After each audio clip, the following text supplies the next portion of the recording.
Bonjour Dimitri Casali, merci d'être en direct sur le plateau de Point de Vue. Vous êtes historien et créateur de ce spectacle Historock, un spectacle que vous proposez déjà depuis quelques années.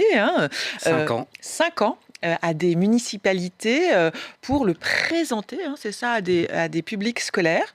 Vous deviez jouer dans quelques jours à Montrouge. Montrouge, c'est une banlieue, c'est une ville de la banlieue parisienne. Vous deviez jouer et patatras, c'est annulé. Qu'est-ce qui s'est passé ? Ah non, mais incroyable, je suis encore sous le choc parce que nous avons joué dans 43 villes pour 43 maires de toute obédience. Et là, en l'occurrence, il y a eu 3 conseillers municipaux LFI, 2 conseillers écologistes et 4 conseillers socialistes aussi, j'en reviens pas des socialistes, qui ont mené une fronde contre mon spectacle éducatif, donc Historock, l'histoire de France, qui devait se jouer donc le 18 après-demain, le 18 décembre, pardon. Et donc ils ont mené cette fronde en faisant pression sur les écoles, notamment les 7 écoles qui devaient venir, donc qui devaient réunir les 1600 élèves, en disant que mon spectacle était un spectacle d'extrême droite et réactionnaire. Alors ça, je suis encore sous le choc parce que, en bon historien que je suis, j'ai écrit 40 ouvrages, nombreux pour la jeunesse, j'essaie toujours d'avoir un discours équilibré. Et là, mon spectacle, Historock, l'histoire de France, est extrêmement équilibré. Tout simplement, il y a 20 chansons, 10 sur l'héritage monarchique et chrétien, et 10 sur l'héritage républicain et laïque. On ne peut pas faire plus équilibré. Et justement, ils sont complètement fous. Donc, ils me reprochent de commencer par les cathédrales Saint-Louis et Jeanne d'Arc, dont les racines chrétiennes de la France, parce qu'effectivement, l'histoire de France est complexe et riche, et c'est ce qui la rend passionnante. Mais s'ils étaient venus au moins assister à un seul de mes spectacles, ils auraient vu que la deuxième partie, le tube de tout le spectacle Historock, c'est Front populaire, donc Front pop populaire avec Léon Blum, que les enfants adorent. Donc, ils se tirent eux-mêmes une balle dans le pied. Ça veut dire qu'ils n'ont pas lu le scénario du spectacle, parce que j'imagine que bien sûr. Vous avez envoyé le scénario du spectacle à la mairie. C'est ça, quelle est la procédure? Oui, tout à fait. Ils l'ont lu, ils en ont pris connaissance. Ils reçoivent un dossier de présentation très complet avec la liste des titres, on ne peut plus explicite. Donc la deuxième partie, vous avez vu, il y a Ralliez-vous à la laïcité, il y a les 2 révolutions 1789-1848, il y a Lamartine avec le drapeau tricolore, il y a aussi toute la partie des grands immigrés qu'ont fait la France avec Joséphine Baker et Jacob Offenbach qui a inventé le French Cancan. Donc vous voyez, c'est vraiment un spectacle équilibré qui rassemble toutes les nouvelles composantes de la nouvelle société française pour à nouveau faire nation. C'est ça le but d'Historock, c'est de réconcilier toutes les générations, tous les Français et toutes les générations avec leur histoire pour avoir un récit commun, un récit national commun, fédérateur et consensuel. Alors j'ai lu que la section PS de Montrouge vous avez reproché à la municipalité, je cite, de proposer aux enfants le spectacle et que c'était une faute politique et éducative majeure. Non, mais rendez-vous compte. Est-ce que vous pensez qu'il existe un seul pays au monde, aujourd'hui, en 2025, qui interdise un spectacle éducatif sur sa propre histoire ? Non, il n'y a qu'en France qu'on voit ça. C'est complètement dingue. Allez voir en Angleterre, aux États-Unis, en Inde, en Chine. Surtout pas. Non, ils sont tous fiers de leur histoire. Et surtout que là, donc, c'est un spectacle équilibré. Et non, je ne comprends pas cette fatwa contre notre histoire. Tout simplement, les raisons... vous les connaissez. C'est-à-dire que depuis 40 ans, la gauche a pratiqué un travail de sape, a complètement délégitimé l'idée même de nation française. Et aujourd'hui, cette déconstruction prend des proportions folles, puisque déjà toutes les grandes valeurs qui ont fait la France ont disparu, ce que je racontais dans mon ouvrage « Quand la France perd la mémoire », mais à coup de programmes scolaires, de déboulonnage de statuts, de procès contre nos grands hommes, bien sûr, je pense à Napoléon ou à Colbert, ils ont réussi leur entreprise de culpabilisation des Français, mais au-delà de ce qu'ils espéraient. Et nos dirigeants politiques ont laissé faire totalement. C'est complètement dingue ce qui s'est passé avec l'enseignement et la transmission de notre histoire. Heureusement, il y a quelques maires courageux qui nous soutiennent.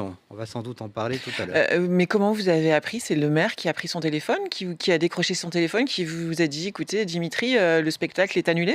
Comment ça s'est Oui, passé, c'est l'annulation? les services de la mairie qui m'ont appelé tôt le matin. Ça, c'est dur à encaisser au petit déjeuner, en nous disant, alors que tout était prêt. On avait répété. Ma troupe est composée de 10 musiciens, dont deux chanteuses extraordinaires, dont une nouvelle qui avait complètement appris tout le nouveau répertoire et tout, qui était fin prête. Mmh. Et ben justement, j'ai dû leur annoncer que le concert était annulé et ils n'en revenaient pas. Parce Mais que pour eux, qu'est-ce qu'a dit la mairie là, ce fameux petit le coup de fil du eh ben, petit déjeuner là? devant Il les est annulé pour quelle raison? Devant les Qu'est-ce qu'on vous a pressions, dit? on a eu un conseil municipal houleux, voilà ce qu'on m'a dit, Mmh.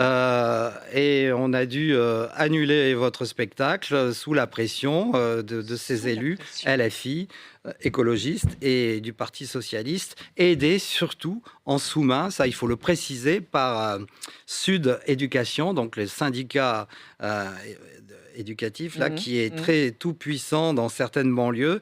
Et depuis 15 jours, ils faisaient le pressing, ils mettaient la pression sur les 7 écoles. Il y avait 7 écoles de Montrouge qui devaient venir pour qu'ils n'envoient pas leurs élèves au spectacle réactionnaire, conservateur, nationaliste de Dimitri Kazali.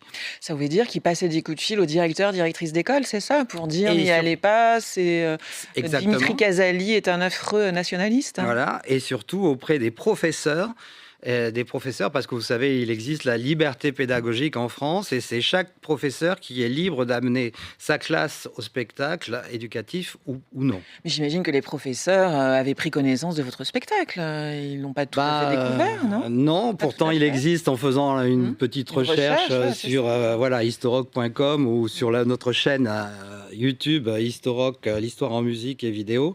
Effectivement, on voit très bien qu'il y a des vidéos sur Saint-Louis et Jeanne d'Arc, mais aussi Léon Blum et Jacob Offenbach.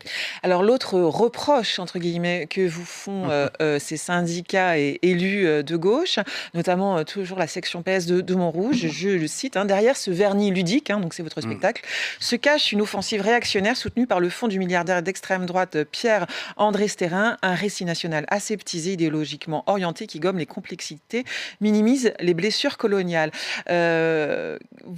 Parce que vous avez reçu, c'est ça, une indemnité, issue de la Absolument. fondation de Pierre, Absolument. Et en 2024, nous avons accepté un don philanthropique et sans contrepartie de Pierre-Édouard Stérin pour enregistrer notre album Historock, qu'on trouve Mmh. d'ailleurs sur Mmh. toutes les plateformes. Donc grâce à lui, on a pu enregistrer cet album. Et j'ajoute que je venais depuis donc 5-6 ans qu'Historock existe. J'ai dû envoyer 15 demandes de subventions publiques auprès du ministère de l'Éducation, auprès du ministère de la Culture, sans jamais avoir reçu une seule réponse des pouvoirs publics. Donc j'ai été très heureux. Et C'est la raison pour laquelle vous êtes tourné vers lui, en fait, c'est ça? oui, c'est lui qui est venu vers nous et je l'ai accueilli parce que c'est vrai que c'est un spectacle historique où nous on projette 150 tableaux, des grandes peintures d'histoire. Il y a toutes les costumes et les musiques. C'est vraiment un grand spectacle. Il faut venir. Et donc, effectivement, nous avons besoin de financement. Mais aujourd'hui, on ne peut rien faire avec les pouvoirs publics. Donc, il faut se débrouiller tout seul. Et j'ajoute qu'à l'époque, en 2024, Pierre-Édouard Stérin n'était absolument pas politisé. Alors, vous le disiez, ce spectacle, il tourne déjà depuis un petit moment. Dans d'autres mairies, d'autres villes l'ont accueilli, sans problème, c'est ça, jusqu'à ce jour? Et oui, 43 villes, des plus diverses, à travers tout le pays, ont accueilli Historock avec un succès fou. Il faut voir, on a atteint maintenant pratiquement les plus de 20 000 élèves de 8 à 14 ans qui ont vu notre spectacle avec des étoiles dans les yeux. Il faut voir la réaction des enfants, c'est merveilleux. Et tout, parce qu'en fait, le message, c'est que pour l'histoire de France ne s'apprend pas par cœur, elle s'apprend par le cœur. C'est un procédé pédagogique extraordinaire. extraordinaire. Et au lieu de nous aider, donc je vous dis, aucune aide des pouvoirs publics, jamais aucune subvention de personne. Heureusement qu'il existe donc des maires courageux, on peut les citer, hein, justement. Et il y a donc David Lisnard qui nous a accueillis 2 fois à Cannes. Il y a bien sûr Gilles Platré, extraordinaire maire de Chalon-sur-Saône, qui lui nous a engagés 4 fois pour 2 représentations chacune et qui nous soutient mordicus à chaque fois. Et puis le 6 février prochain, donc nous allons jouer pour Philippe Juvin à la Garenne-Colombes dans sa mairie de la Garenne, dont il a été maire pendant très longtemps. Hein, maintenant, il est député. Mais là, finalement, c'est que des maires de droite, là. Oui, c'est que des maires LR. LR. Ouais. Et les mairies de gauche vous ont parfois accueillis? On a quelques maires UDI qui nous ont reçus. Donc le maire de Montrouge est UDI. Est un maire voilà, UDI, c'est pour ça qu'au début, il nous a dit, voilà, tout le conseil municipal avait voté l'engagement du en septembre à l'unanimité. Tout le monde, enfin, était d'accord. Je pense qu'il devait avoir quelques absents ce jour-là. Et malheureusement, il n'y a aucun maire du socialiste. Vous leur proposez ou... Ah oui, bien sûr, mais j'envoie des dossiers à la France entière. C'est extrêmement dur de monter ce spectacle parce qu'il nous faut beaucoup de qualité pour la sonorisation, pour l'éclairage. Oui, ça demande, effectivement, on le voit, hein, c'est un spectacle voilà, et on voit la réaction, très professionnel. Hein. Voilà, la réaction des enfants. Et vous êtes à la guitare vous-même, hein, c'est ça? Donc vous l'avez écrit et vous jouez sur scène aussi, Dimitri. Absolument, guitare, donc j'ai 2 casquettes, donc historien qui a écrit 40 ouvrages, mais aussi compositeur depuis toujours. Et d'où vous êtes venu cette idée de monter l'histoire de France en spectacle et avec cette connotation rock? Eh bien, parce que j'étais professeur en zone d'éducation prioritaire à Cergy-Saint-Christophe. Et je voyais bien, ce que je vous disais tout à l'heure, qu'il y a une cassure, une rupture totale dans l'enseignement de l'histoire aujourd'hui. Il faut savoir que les jeunes sont complètement rétifs à l'enseignement de notre histoire, de notre culture, de notre patrimoine. Et il y a même désormais, vous le savez, d'une partie de ces jeunes, un rejet total de la culture française. Et déjà, donc à l'époque, hein, je vous dis, c'était il y a 15 ans, j'avais eu cette idée, je voyais bien qu'il y avait ce fossé qui se creusait. Et un beau jour, j'ai dit non, il y en a marre. Je suis arrivé dans ma classe de 6e avec une guitare électrique et j'ai fait ma première chanson historique, c'était Aléa Jacques Taès, le sort en est jeté. Aléa Jacques Taès, Jules César est né. Et je l'ai joué aux élèves et miracle, j'ai vu, vous savez, il y a toujours 3-4 caïds au fond de la classe qui mettent le désordre et tout, se rapprocher à la fin du coup. Il dit « Ah, Ziva, monsieur, j'ai compris !» César, c'est le plus grand des guerriers. Oh là là, j'ai dit, ça y est, je tiens quelque chose de très fort. Et depuis, je n'ai eu de cesse de développer cette bonne idée historique qui devrait recevoir l'aide et tout de tous les pays au lieu de me mettre des bâtons dans les roues. Parce que vous avez une conviction chevillée au corps, je puis dire, hein, Dimitri, c'est que le patriotisme, la valeur patriotique, réunit un pays et le rend plus fort. Hein. C'est aussi le sujet de votre livre, Quand la France perd la mémoire, les récits fondateurs.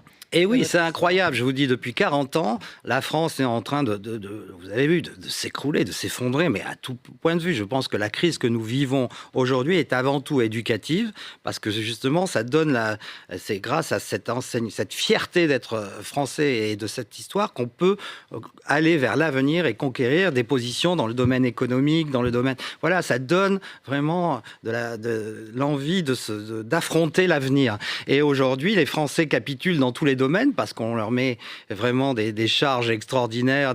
On est le pays le plus imposé au monde et surtout, comme je vous disais, l'idée même de nation a été complètement détruite par la gauche notamment, hein, depuis Mitterrand, ça il faut le dire. Et effectivement, c'est un combat qui mérite d'être mené parce que on voit bien comment réagissent les autres pays, hein, notamment la Chine ou les États-Unis. Et nous, on s'enfonce de jour en jour parce qu'on a perdu toutes nos valeurs. Je décris dans ce livre toutes les valeurs fondatrices de la France, le patriotisme, la méritocratie, l'intégration qui est en faillite totale alors que l'intégration à la française avait été une réussite merveilleuse de Jules Ferry à l'arrivée de Mitterrand en 1881. Vous vous rendez compte, donc pendant 100 ans, ça a marché à merveille. Aujourd'hui, comment on a cassé tous les rouages, notamment dans l'éducation nationale, où on fait croire que tous les Français ont été d'affreux esclavagistes au 18e, d'infâmes colonisateurs au 19e et tous des collabos au 20e. Comment voulez-vous que les jeunes Français aiment leur pays aujourd'hui ? Néanmoins, et assez rapidement, il y aura des prochaines dates malgré tout. Et oui, donc il faut absolument venir, mobilisez-vous, venez à nos concerts nombreux et nombreuses, puisque nous passons le 15 janvier à Valence grâce à son maire très courageux Nicolas d'Aragon, mais aussi à La Garenne-Colombes, encore une fois, le 6 février avec Philippe Juvin. Merci d'avoir été en direct, Dimitri Casali. Merci d'avoir été en direct avec nous. Pour parler d'histoire, eh bien, le Figaro fête ses 200 ans, vous le savez, les 14, 15 et 16 janvier, c'est au Grand Palais. Venez nombreux, il faut juste vous inscrire. C'est sur le site du Figaro, c'est déjà fini, point de vue. On se retrouve avec grand plaisir demain. Merci de votre fidélité.